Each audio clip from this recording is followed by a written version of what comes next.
Hello everyone, welcome to my channel fun learning with Deepika. कैसे हैं आप सब। आज की वीडियो में हम आई हैंड कोऑर्डिनेशन के बारे में बात करने जा रहे हैं। जो बच्चों का आई हैंड कोऑर्डिनेशन होता है वो क्यों ज़रूरी होता है। तो सबसे पहले जो हम ये बात करते हैं कि जो आई हैंड कोऑर्डिनेशन होता है वो बच्चों की ग्रोथ पर्सपेक्टिव के लिए बहुत ज़रूरी होता है। बच्चों की जो डेवलपमेंट होती है, इंटेलेक्चुअल डेवलपमेंट और एजुकेशनल डेवलपमेंट, उसके लिए वो बहुत ज़रूरी होता है। अगर ये डेवलपमेंट या ये ग्रोथ बच्चों के अंदर नहीं हो पाती है तो वो अपना कोई भी काम ढंग से नहीं कर पाता है और उसको आगे सब चीज़ काम करने में बहुत हैम्पर होता है। तो चलिए जानते हैं कि ये आई हैंड कोऑर्डिनेशन या आँख और हाथ का जो तालमेल है ये बच्चों का क्यों ज़रूरी होता है। सबसे पहले जो बच्चा अपना उसकी प्री राइटिंग स्किल्स होता है उसमें ये बहुत चीज़ वो करता है। अगर वो कोऑर्डिनेशन ठीक नहीं हो पाता है तो ये बहुत चीज़ हैम्पर करता है। वो बच्चा पूरा लाइन में अगर उसको बोला जाए तो वो नहीं बना पाता है, या उसको ट्रेसिंग करा बोला जाए तो वो बहुत हल्के हाथ से वो ट्रेस करता है। उसको पता नहीं होता कि वो कितना उसको प्रेशर करना है, कितना उसको प्रेशर नहीं करना है। तो ये चीज़ काफ़ी इफ़ेक्ट करता है। सेकेंडली जो उसकी डेली लाइफ स्किल्स है, जैसे कि कपड़े पहनना, खाना खाना या ब्रश करना, वो बच्चा नहीं कर पाता है। अगर उसका आई हैंड कोऑर्डिनेशन ठीक नहीं हुआ तो वो नहीं कर पाता है। तो और थर्डली इसका जो फिज़िकल एक्टिविटी है, जैसे कि बॉल, अगर उसका कोऑर्डिनेशन ठीक नहीं है वो बॉल कैच नहीं कर पाएगा। वो बॉल ठीक से अगर वो किसी के साथ खेल रहा है तो वो बॉल ठीक से बॉल नहीं उनको दे पाएगा। जो जैसे कि उनकी मोटर स्किल्स होती है, फाइन मोटर स्किल्स है, वो डेवलप नहीं हो पाती है। जैसे कि जिप लगाना, मोती पिरोना, ये सब चीज़ जो पूरी की पूरी आई हैंड कोऑर्डिनेशन पे ही आधारित होती है, जो पूरी इसी ग्रोथ से रिलेटेड ही एक्टिविटीज़ होती है, वो बिल्कुल नहीं कर पाता है। तो इनका कंसंट्रेशन और अटेंशन बिल्कुल ख़राब होता है अगर उनका कोऑर्डिनेशन ठीक नहीं है। तो इसलिए बोला गया है कि बच्चों के आई हैंड कोऑर्डिनेशन को हमारे को ठीक करना होता है। ये बहुत ज़रूरी होता है जिससे कि उनका अटेंशन भी बढ़े और उनका कंसंट्रेशन भी बढ़े।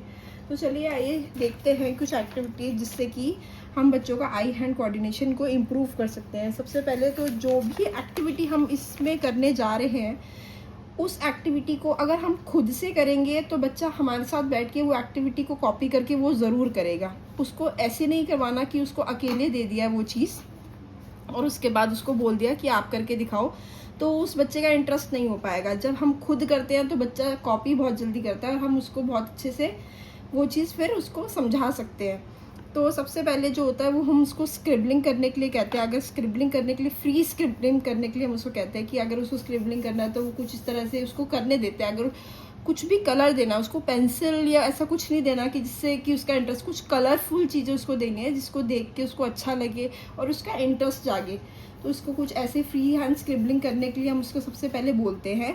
उसके बाद जब वो फ्री हैंड स्क्रिबलिंग करना सीख जाता है उसके बाद हम उसको डिफाइंड स्क्रिबलिंग के बारे में बताते हैं कि बेटा आपको पहले हमें काफ़ी टाइम तक फ्री हैंड स्क्रिबलिंग करानी है बच्चे को। उसके बाद हम उसको डिफाइंड स्क्रिबलिंग बताते हैं कि बेटा आपको अलग अलग शेप्स देते हैं कि इस सर्कल में से आपको बाहर नहीं निकालना है। हम उनको बोलते हैं ना, कितनी बारी टीचर्स भी बोलती है कि आपको सिर्फ पर्टिकुलरली इसी सर्कल में ही कलर करना है, इससे बाहर नहीं निकालना है। तब बच्चा फिर उसको अटेंशन करना सीखता है कि हाँ क्या बोला गया है, इसमें से बाहर नहीं जाना चाहिए। तो अगर उसकी ग्रोथ अच्छे से हो रही है तो वो इन चीज़ों को समझना शुरू करता है। या हमने ऐसी शेप दे दी तो इससे बाहर नहीं निकालना है, तो ये बच्चा सब सीखता है। उसके बाद फिर हम आते हैं एक एक्टिविटी पे जिसको हम बोलते हैं टेयरिंग ऑफ पेपर।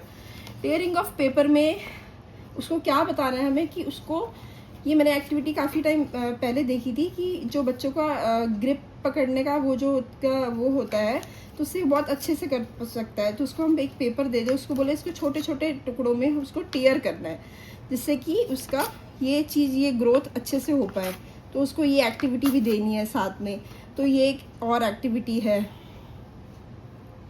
तो कुछ इस तरह की एक्टिविटीज़ हम उनको दे सकते हैं। अब सपोज़ करो हमें उसकी फाइन मोटर स्किल और ये इम्प्रूवमेंट अच्छा करना है तो हम उसको 2 बाउल दे सकते हैं और उसमें एक में दाल डाल के ऐसे बोल सकते हैं कि बेटा थोड़ा थोड़ा आपको स्पून से लेके इसमें डालना है। तो हम उसको इस तरह की एक्टिविटी वो थोड़ा थोड़ा लेकर जब डालेगा तो इससे क्या होगा, उससे उसकी जो आई हैंड कोऑर्डिनेशन है वो इम्प्रूव होएगा। साथ साथ ये आपको बाद में ग्रोथ पॉइंट ऑफ व्यू से ये एक्टिविटी बहुत ज़रूरी होती है। थर्ड, हम और एक एक्टिविटी कर सकते हैं जिससे कि इम्प्रूवमेंट हो। जैसे कि मैंने लाइंस बना रखा है और इसमें हमें बच्चे को बोलना है बेटा जो मैच स्टिक है आप इन पे शेप्स पे ऐसे ऐसे लगाओ, तो बच्चा बहुत इंटरेस्टिंग वे में वो चीज़ ये एक्टिविटी करने लग जाता है कुछ इस तरीके से। तो ऐसे वो शेप्स पे लगाना वो फिर ऐसे करके सीख पाएगा। और एक्टिविटी जो होती है जो बच्चों का आई हैंड कोऑर्डिनेशन को इम्प्रूव करता है वो होता है प्ले डो। प्ले डो की हेल्प से या क्ले की हेल्प से, या फिर हम कहें कि जिससे हम रोटी बनाते हैं उस आटे को भी हम बच्चे को दे सकते हैं, जिससे कि वो डिफरेंट शेप्स बना सके और डिफरेंट क्या कहते हैं कुछ भी शेप्स बना सके या नंबर्स बना सके। उसको प्ले डो दे दो या फिर आटा दे दो, उसको बोलो बेटा ऐसे ऐसे करके नंबर 1 बनाना है, तो इससे भी उसका काफ़ी इम्प्रूवमेंट होता है। या बच्चे को हम एक और एक्टिविटी है, हम इस तरह की उनको माला दे सकते हैं और उनको बोल सकते हैं ये बीज आप इस माला में ऐसे ऐसे करके डालना है आपको। तो ये बच्चे को बहुत इंटरेस्टिंग लगता है और बच्चे बहुत आराम से इसको करने लग जाते हैं इंटरेस्ट लेकर। पर ये सब चीज़ आपको अपनी सुपरविजन में कराना है ताकि कुछ भी मिसहैपनिंग होने से बच सके, क्योंकि ये बच्चे हैं आखिर, तो बच्चे कुछ भी कर सकते हैं। तो ये कुछ भी हमें जो भी हम एक्टिविटी कराते हैं हमें वो अपनी सुपरविजन में ही कराना है। तो और हम उनके साथ क्या एक्टिविटी कर सकते हैं, जैसे कि बैट बॉल है या कैचिंग है, अगर हम उसको कैच कराएं बॉल के साथ खेलें तो काफ़ी उनका आई हैंड कोऑर्डिनेशन को इम्प्रूव हो सकता है वो। तो ये कुछ एक्टिविटीज़ है। और मैं आपको एक बात और बोलना चाहूँगी, कुछ भी एक्टिविटी करते समय हमें बच्चों को प्रेशराइज बिल्कुल नहीं करना है कि बेटा आपने ऐसे क्यों करा या ऐसे क्यों नहीं करा या आपको ऐसे करना चाहिए था। उनको डराना नहीं है, उनको डांटना नहीं है अगर कुछ गलत भी करते हैं। उनके साथ फ़न वे में या प्ले वे में ही हमें ये सारी एक्टिविटीज़ करनी है ताकि बच्चा इंटरेस्ट लेके सारी एक्टिविटीज़ को कर सके। हमें उनको प्रेशराइज नहीं करना है बिल्कुल भी। और जितना हो सके हमें उनको coloured pencils, coloured sketch pens और कलर वाली चीज़ें उनको ज़्यादा देनी है ताकि वो इंटरेस्ट ले सके उसमें और अच्छे से वो सारी एक्टिविटीज़ कर सके। उनको कलरिंग बुक प्रोवाइड कर सकते हैं हम, या फिर क्या कहते हैं उनके साथ कुछ गेम्स खेल सकते हैं हम। तो ये सारी जो एक्टिविटीज़ है इससे क्या होता है बच्चे का आई हैंड कोऑर्डिनेशन जो होता है, जो कि बहुत ज़रूरी होता है उनकी ग्रोथ पर्सपेक्टिव के लिए, वो बहुत इम्प्रूव होता है इन सारी एक्टिविटीज़ से।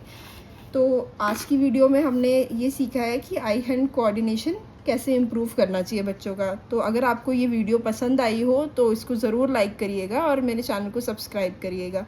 Thank you.